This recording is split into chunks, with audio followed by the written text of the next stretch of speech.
Bismillahirrahmanirrahim. Assalamualaikum warahmatullahi wabarakatuh. Alhamdulillahilladzi arsala rasulahu bil huda wa dinil haqq liyudhhirahu 'alad dini wa kafa billahi shahida.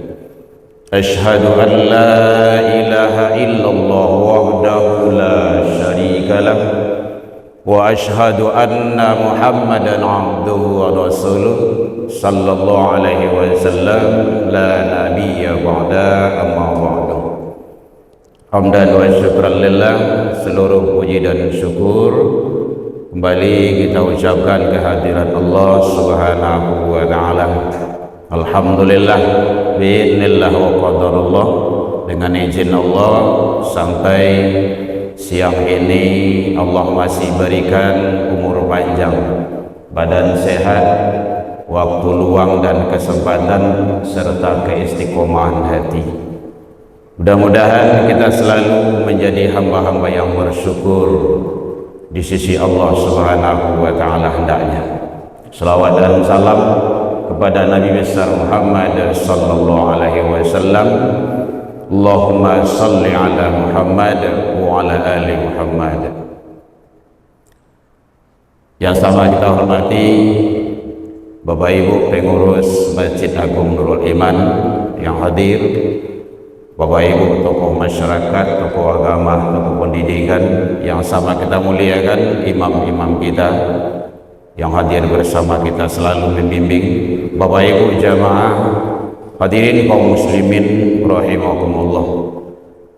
Dalam waktu yang relatif singkat ini, pembahasan kita merujuk kepada Al-Quran surah At-Taubah ayat 71. Hadirin kaum muslimin, yang mana di sini Allah menjelaskan sifat-sifat orang-orang yang beriman yang Allah menyampaikan seharusnya manusia yang mengaku beriman harus merujuk kepada Al-Quran.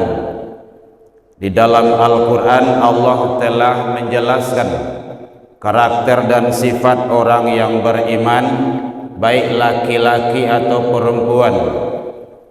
Lil mu'mini wal mu'minat.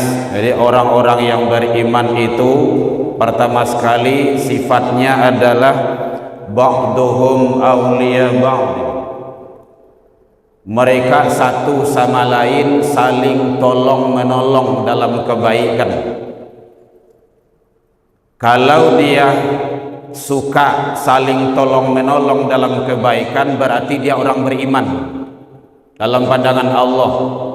Kalau tidak mau dia untuk berbuat tolong menolong, dia bukan orang yang beriman.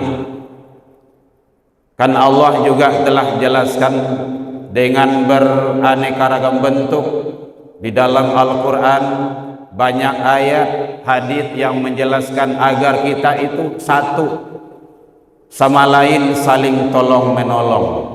Orang beriman itu adalah bersaudara. Hadirin kaum muslimin, oleh sebab itu karakter dan ciri sifat orang yang beriman, dia suka menolong orang lain. Terutama adalah apalagi kalau hidup bertetangga di komplek, kita tidak bisa hidup sendiri, maka konsep tolong menolong itu sangat menentukan. Hadirin kaum muslimin rahimakumullah. Maka oleh sebab itu, wa ta'awanu 'alal birri, kata Allah, bertolong-tolonganlah dalam kebaikan dan bertakwa. Jangan bertolong-tolongan dalam kemaksiatan, kemungkaran dan dosa. Dalam di sana kan larangan, pertama kan perintah.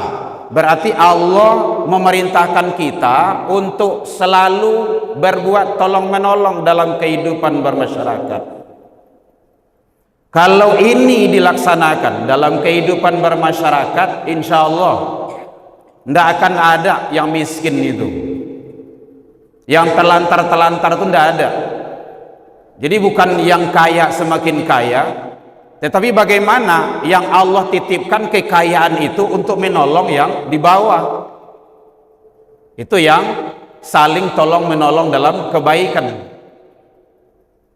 Dalam segi apa saja, dalam ekonomi, baik di kantor, tempat usaha, maka kita harus, karakter dan ciri khas orang yang beriman itu adalah dia suka menolong. Hadirin kaum muslimin rahimakumullah. Yang kedua, ya'muruna bil ma'ruf.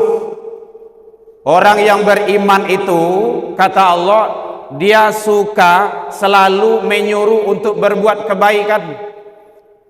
Kalau dia sudah merasa baik dalam pandangan Allah, Al-Quran dan Sunnah, Rasulullah sebagai pedoman, maka dia harus menyuruh orang lain untuk berbuat kebaikan.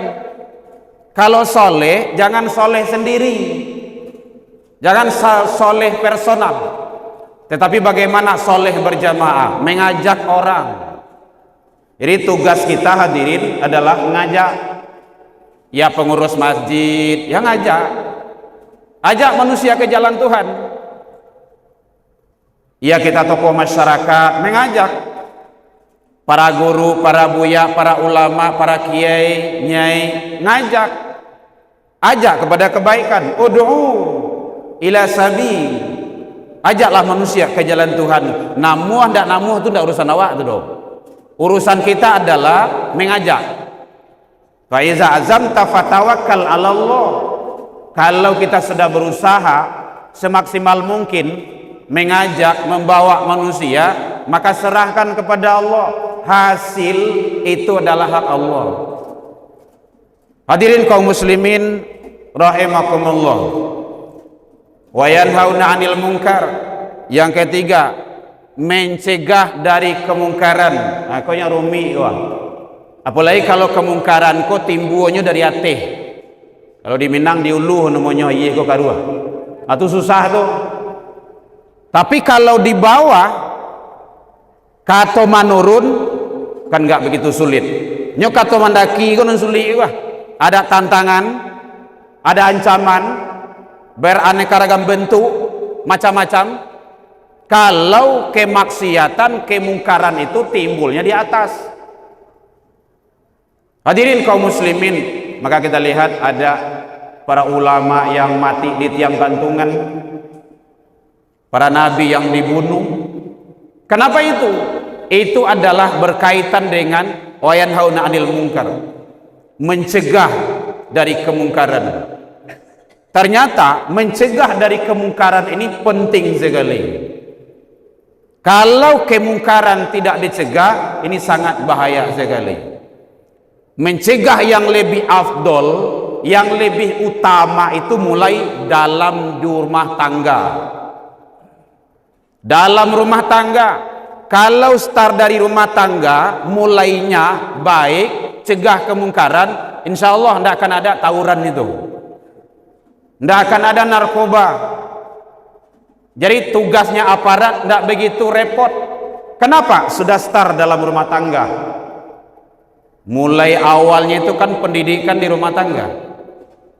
Jadi oleh sebab itu hadirin kaum muslimin, mari kalau kita suka menyuruh kepada kebaikan, menyeru untuk berbuat kebaikan, jangan lupa cegah kalau ada kemungkaran yang nampak. Sesuai dengan situasi, kondisi dan porsi masing-masing. Man ra'a minkum munkaran falyughayyirhu biyadihi, kata Rasul. Kalau ada kemungkaran, cegahlah dengan tanganmu. Para ulama tafsir menyatakan kekuasaan. Kalau ada di RT kemungkaran, Pak RT tanggung jawab. Kalau enggak, yang badoso pertama itu Pak RT. Kalau ada di kelurahan kemungkaran, kemaksiatan, lurah tanggung jawab. Kalau ada di kota, wali kota tanggung jawab. Jadi kalau ada kemungkaran dicegah, bukan dibeking, bukan didukung, bukan dibuat tempatnya. Sadar tidak dibuat tampaknya oleh menjadinya, apalagi kalau dibuat. makin iyo lah nyolah suahnya ke situ tu mah. Penting ada piti saja tu. Tidak boleh, cegah, habiskan. Yang namanya kemungkaran itu tidak akan membuat mendatangkan hasil yang baik. Mulai dari awal manusia, awal kenabian, manusia itu hancur binasakan gara-gara kemungkaran dan kedurhakaan itu. Hadirin kaum muslimin rahimakumullah. Jadi cegah sesuai dengan kondisi kita masing-masing. Nenek mama berperan awak ke keponakan awak, tanggung jawab. Tapi anak dipangku keponakan dibimbing. Nah, kalau itu dilaksanakan insyaallah. Jadi itu para pemuda berperan. Kalau ada adik-adik generasi kita yang bermaksiat, berbuat salah, cegah dia, jangan dibiarkan. Bapak saudara kaum muslimin hadirin rahimakumullah. Jadi mencegah kemungkaran itu penting. Hadirin, kita ini bagaikan berlayar di atas lautan. Di tengah lawi itu mana? Kapal sedang balai, ada sekelompok orang, beberapa orang melubangi kapal dengan berbagai dalil. Mau dicegah atau dibiarkan? Kalau dibiarkan, nan kamati tenggelam bukan yang melubangi kapal saja. Sadualahe, lea doyo penduduk kapal itu mati itu, tenggelam. Kenapa? Membiarkan kemungkaran.